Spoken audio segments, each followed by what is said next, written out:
So there's a few key skills that anyone should consider doing self-management.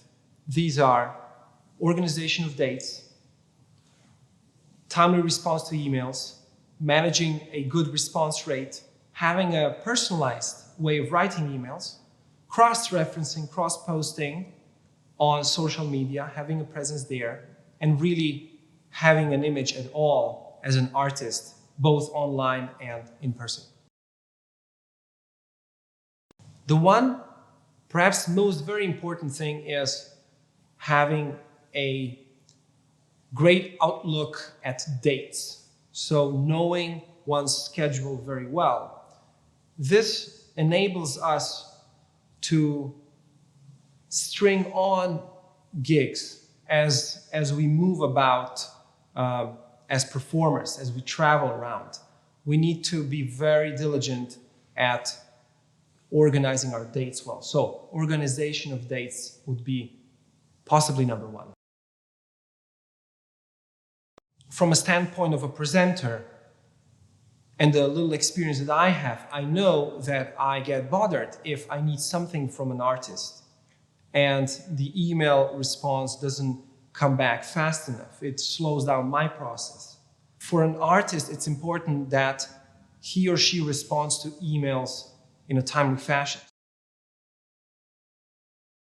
A personalized sense of writing is important because it kind of brings us out of the pile, brings us out from the pile of, a bunch of others that want to score gigs. A personalized way of writing is also important because it showcases to the person being contacted that we understand the market, okay? The style of writing an email here in the States is different than in some countries of Europe and of course globally.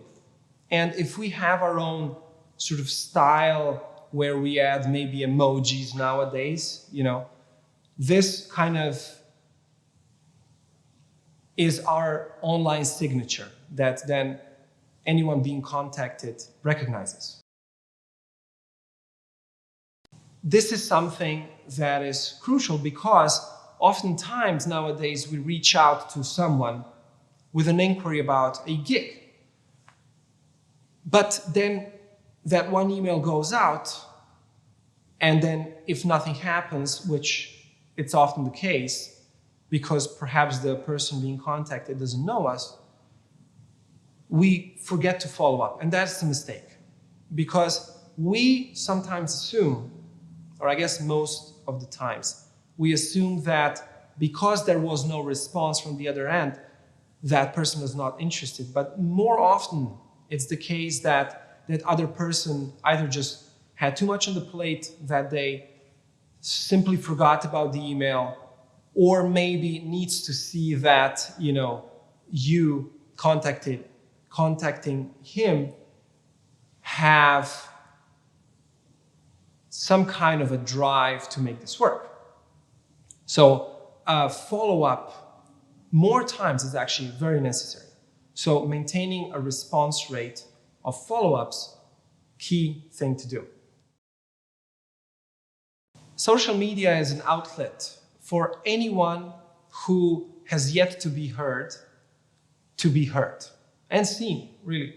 So there's many outlets, many avenues that we could use, of course, this we all know. And it's important that we know how to kind of cross-reference, cross-post, build an image that is consistent on our social media. This is also our way to reach out to our potential new audience, continuously growing. And the more engaging the content, the more our audience grows. Okay, we've seen many successful cases of that, be it breakthroughs or just continuous sort of growth in follows for some of our colleagues out there. Image is something that we all should have. It's not just an image of a musician or, let's say in our case, classical guitarist. It's an image of a John or a Bob playing guitar. So it's our instrument, ourselves merged together. That's our image. And we are all special in our own way. We need to showcase that. Of course, on social media, this is something that can be easily done if carefully curated. So, in other words, curating an image and a persona online and just even in real life, not that social media is not real life, but in person is very, very important.